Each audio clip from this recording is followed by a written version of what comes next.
আসসালামু আলাইকুম। আজকের বিষয় কাইন্ডস অফ প্রনাউন, যেভাবে শিখবেন অপরকে শেখাবেন। আসুন পুরো ভিডিও লেকচারটি দেখে নিই। আজকের এই ভিডিও লেকচারটি Khan method SSC English grammar and model questions এই বই থেকে নেওয়া হয়েছে। এখন আসেন কাইন্ডস অফ প্রনাউন যেভাবে শিখবেন। প্রনাউন কি এবং কত প্রকার? নাউনের পরিবর্তে যে সকল ওয়ার্ড বসে তাকে প্রনাউন বলে। এটা 8 প্রকার, যেমন পার্সোনাল প্রনাউন, রিফ্লেক্সিভ প্রনাউন, তারপর ইন্টিগ্রেটিভ, তারপর রিলেটিভ, ডেমনস্ট্রেটিভ, ইনডেফিনিট, তারপর ডিস্ট্রিবিউটিভ এবং রেসিপ্রোকাল। এখন আসেন পার্সোনাল প্রনাউনগুলি কি কি। I, we, you, he, she, it, they, me, my, mine, us, our, ours, your, yours, him, his, her, hers, it, its, them, their, theirs. এগুলি হচ্ছে পার্সোনাল প্রনাউন। তারপর আসেন রিফ্লেক্সিভ প্রনাউন, আত্মসংগঠিত বা জোরালো সর্বনাম। যেমন মাই সেলফ, আমি নিজে, আওয়ার সেলফস, আমরা নিজেরা, ইউর সেলফ, তুমি নিজে, ইউর সেলফস, তোমরা নিজেরা, হিম সেলফ, সে নিজে, হার সেলফ, সে নিজে, দ্যাম সেলফস, তারা নিজেরা, ইট সেলফ, ইহা নিজে, মাই মাদার, হার সেলফ, আমার মা নিজে। এভাবে নাউনের সাথেও কিন্তু হিমসেলফ, হারসেলফ বসে আপনি এইভাবে বাক্যাংশ তৈরি করতে পারেন বা শব্দ তৈরি করতে পারেন। এখন আসেন ইন্টিগ্রেটিভ প্রনাউন, হচ্ছে প্রশ্নবোধক সর্বনাম। হো অর্থ হচ্ছে কে, কে কে কারা, হোম কাকে কাদেরকে, হুজ কার কাহার, হোয়াট কি কি কি, হুইচ কোনটি কোন কোনটি, হোয়েন কখন, হোয়ার কোথায়, হোয়াই কেন, হাউ কিভাবে। এইগুলো হলো ইন্টিগ্রেটিভ প্রনাউন। তবে হোয়েন হার হোয়াই হাউ এটা কিন্তু ইন্টিগ্রেটিভ অ্যাডভার্ব বটে।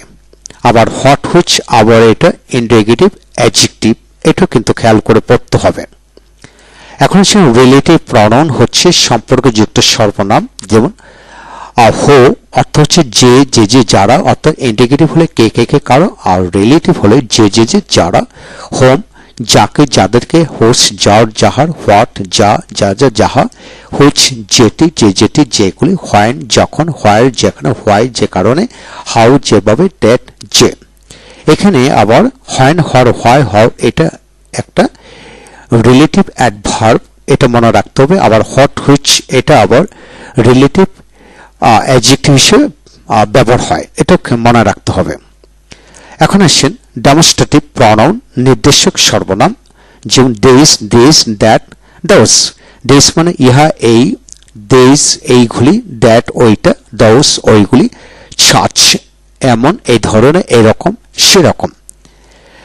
এগুলি হলো ডেমনস্ট্রেটিভ প্রনাউন। এখন আসে ইনডেফিনিট প্রনাউন, অনির্দিষ্ট সর্বনাম, হচ্ছে any, many, few, one, some, none, everyone, anybody, somebody, everybody, nobody, all, both.